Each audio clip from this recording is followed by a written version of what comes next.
Hail Tech Community Canada. I thought I'd do something a little different here. This is Ryan, the Ontario ambassador for Canada. I thought I'd start an audiobook reading every week, few pages or a chapter full. Um, if there's flops, then it flops, but if it goes good, I'll keep reading. So today, I'll be reading the Poetic Edda, translated by Carolyne, Larrington. Now, excuse me for some of my pronunciation of some of the Old Norse. I'll probably mess it up a little bit here and there. If I do, just feel free to comment with the right pronunciation and I'll correct myself. I'm gonna skip the introduction because it's pretty long. If you guys want to hear me read the introduction later on, I'll go back and read it. But we're gonna start off at Circe's prophecy. The Circe's prophecy, Veluspa, composed mainly in the 4 near this leg meter, is recited by the Circe, who can remember before the beginning of the world and who can see as far as ahead as after Ragnarok, the doom of the gods. Odin, father of the slain, is interrogating the Circe to find out what is to come. Her reply moves swiftly and elusively through the history of gods and men. The account begins with the creation of the earth. Then time was created. The gods built temples and enjoyed a golden age until they are disrupted by 3 girls from Giant Land. This somehow leads to the creation of the dwarfs.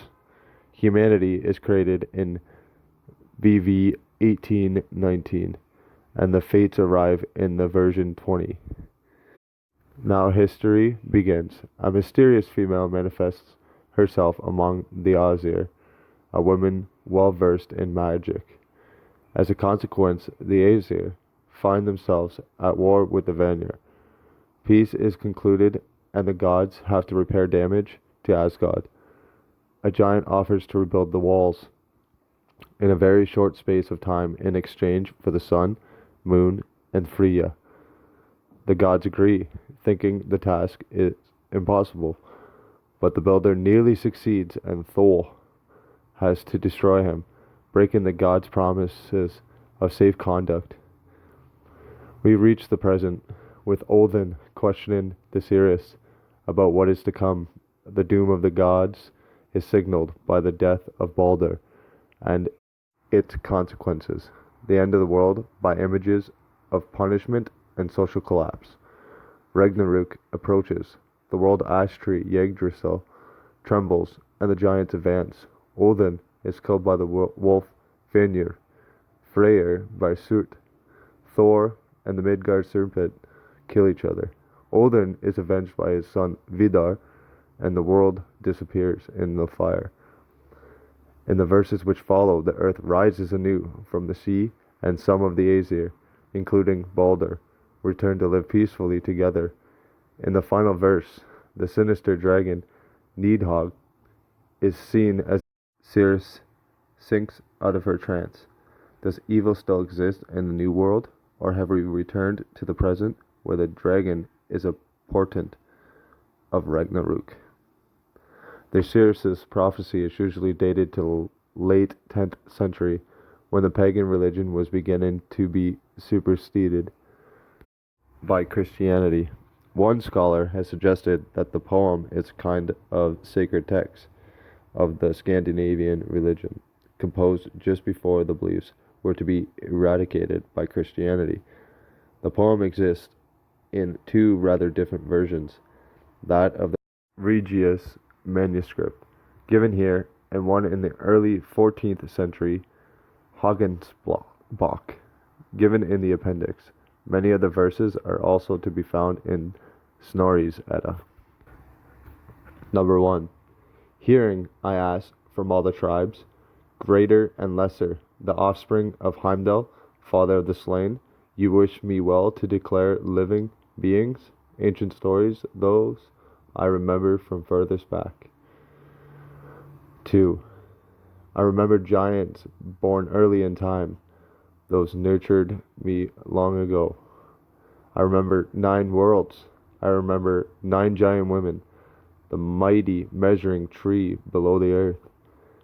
Early in the time Ymir made his settlement, there was no sand, nor sea, nor cool waves. Earth was nowhere nor the sky above, a void of yawning chaos. Grass was there nowhere. 4. Before the sons of Bur brought up the land surface, those who shaped glorious Midgard, the sun shone from the south of the stone hall, then the ground was covered over with the green leek. 5. From the south, sun, companion of the moon, threw her right hand round the sky's edge. Sun did not know where she had her hall. The stars did not know where they had their stations. The moon did not know what might he had. 6. Then all the powers went to the thrones of fate, the sacrosanct gods. And consider this: to night and her children they gave names. Morning, the name, and midday, afternoon and evening, to reckon up in years. 7. The Aesir met on Eidval plain. High they built altars and temples. They set up their forges, precious things, shaped tongs, and made tools. 8. They played checkers in the meadow. They were merry. They did not lack for gold at all, until 3 org girls came, all powerful women out of giant land. Then all the powers went to the thrones of fate, the sacrosanct gods. And consider this: who should create the lord of the dwarfs out of Brimir's blood and from Blaine's lips? That was 9. Moving on to 10. There, Sognar became most famous of all the dwarfs, and Durin next. Many man-like figures the dwarf made out of the earth, as Durin recounted. 11. New moon and dark of moon, north and south, east and west, master thief, Dwelvlin, Beevor, Bavor, Bomber, and Nori. Ain and Einar, great grandfather, and Meadwolf. 12. Liquor and Staff Elf, Wind Elf, and Theron, known as Thoron. Thror, color and wise, corpse and new advice. Now I have rightly reign and counsel, clever, reckoned up the dwarfs. 13. Fili and Kili, Foundling and Nali, Haft and Vili, Hanner and Sphere, Frar and Hornborer, Freg and Seapool, Loamfield, Iari, Oakenshield. 14. Time it is to tally up the dwarfs in Dvalin's troop, for the children of men, to trace them back to Lafar. Those who sought out Frar's Hallstone, the dwelling of Loamfield on Iroveller. 15. There was Drobnir and Dalgothrizer, Greyhair, Mound River, Lee Plain, Glow, Skirver, Virver, Scaffid, and great-grandfather. 16. Elf and Yngvi, Oakenshield, Galler and Frosty, Finn and Ginnar. They'll be remembered while the world endures, the long list of ancestors going back from Lofar. 17. Until 3 gods, strong and loving, came from out of that company. they found on land capable of little, Ash and Embla, lacking in fate. 18. Breath they had not, spirit they had not, blood nor bearing, no fresh complexions. Breath gave Odin, spirit gave Heimir, blood gave Lodar, and fresh complexions. 19. And ash, I know that stands, Yggdrasil it's called, a tall tree, drenched with shining loam. From there comes the dews, which fall in the valley, green. It stands always over Erd's wall. 20. From there comes girls, knowing a great deal. 3 from the lake standing under the tree. Erd, one is called. Verdendi, another. They carved on a wooden slip. Skuld, the third. 21. They laid down laws. They chose lives for the sons of men, the fates of men. 22. She remembers the first war in the world, when they stuck Galvig with spears, and in the High One's hall they burned her. 3 times they burned her. 3 times she was reborn, over and over, yet she still lives. 23. Bright One, they called her.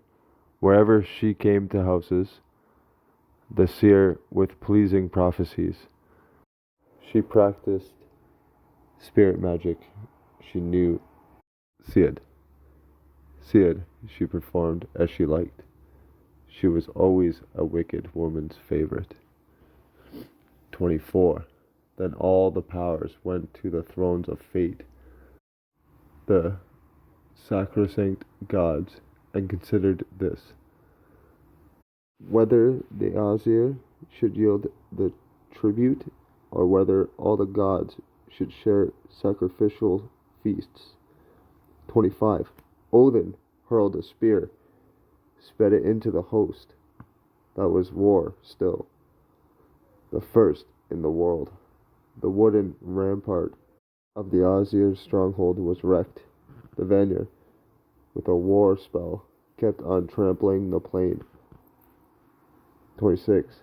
Then all the powers went to the thrones of fate, the sacrosanct gods, and consider this: which people had troubled the air with treachery, were given odds girls to the giants' race. 27. Thor, alone, struck a blow there, swollen with rage. He seldom sits still when he hears such a thing. The oaths broke apart, words and promises, all the solemn pledges which had passed between them. 28. She knows that Heimdall's hearing is hidden under the bright-grown sacred tree. She sees, flowing down, the loam-filled flood from father of the slain pledged. Do you want to know more? And what? 29. Alone she sat outside when the old man came, the terrible one of the Aesir, and he looked in her eyes. Why do you question me? Why do you test me? I know all about it, Odin, where you hide your eye in Mimir's famous well. Mimir drinks mead every morning from father of the slain's pledge.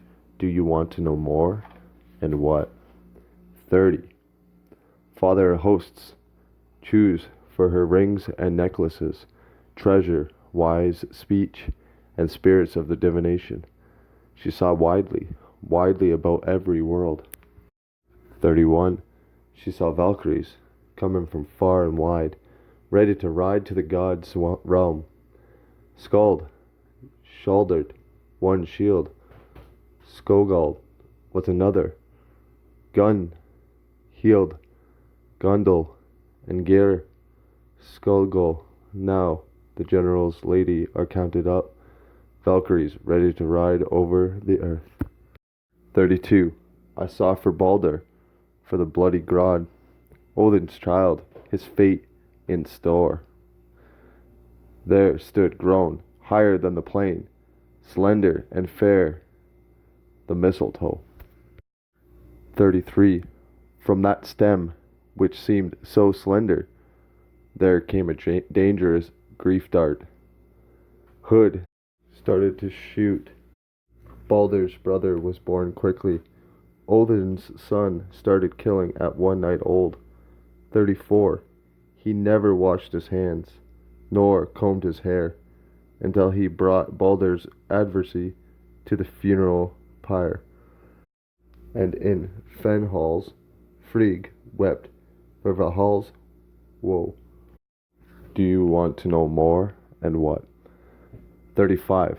A captive she saw laying under Cauldron Grove, an evil-loving figure, unmistakable as Loki.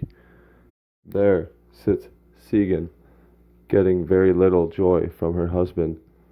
Do you want to know more, and what? 36. From the east there flows, through poison valleys, a river with knives and swords. Fearful it is called. To the north there stood on dark of moon plains a hall of gold, of Sindri's lineage, and another stood on Nevercold, the beer hall of a giant called Brimir. 37. A hall she saw standing far from the sun, on Corpse Strand. Its doors looked north. Poison drops fall in through the roof vents. The hall is woven of serpents' spines. 38. There she saw, wading in turbid streams, false oath swearers and murderers, and the seducer of another man's close confidant. There Nidhogg sucks the corpse of the dead. A wolf tears at men. Do you want to know more, and what? 39. In the east sat the old woman in Ironwood, and gave birth there to Fenrir's offspring. One of them, in trollish shape, shall be snatcher of the moon. 40. It gluts itself on doomed men's life, reddens the gods, dwelling with crimson blood. Sunshine becomes black all the next summers. Weather all vicious. Do you want to know more, and what? 41. He sat on the mound and struck his harp. The giantess herdsmen cheerful, Egther. Near him, crowded in gallows wood, that bright red rooster who is called Fjarlar. 42. Golden comb crowded near the Aesir. He wakens the warriors at Father of Hosts Hall, and another crows below the earth, a sooty red cock in the halls of hell. 43. Garm bays loudly before Gnimpa cave.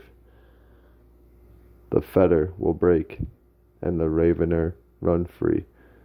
Much wisdom she knows. I see further ahead, to the mighty doom of the gods, of the victory gods. 44. Brother will fight brother, and be his slayer. Sister's son will violate the kinship bond. Hard it is in the world. Whoredom abounds, axe age, sword age. Shields are cleft asunder, wind age, wolf age. Before the world plunges headlong, no man will spare another. 45. The sons of Mim are at play, and the measuring tree is kindled at the resounding Gjallarhorn. Heimdall blows loudly, his horn is in the air. Odin speaks with Mim's head. The ancient tree groans, and the giant gets loose. Yggdrasil shudders, the tree standing upright. 46. Now Garm bays loudly before Gnimpa cave. The fetter will break, and the ravener run free. Much wisdom she knows. I see further ahead, to the mighty doom of the gods, of the victory gods. Alright, Tech Canada, that's it. We're hitting 20 minutes now. I hope you enjoyed the reading. As you can tell, I'm a little stuffed up here, but I got through it. So, like every reading, I'll try to read for about 20 minutes each time. That's probably going to be my goal. Goth Yol from my family to yours.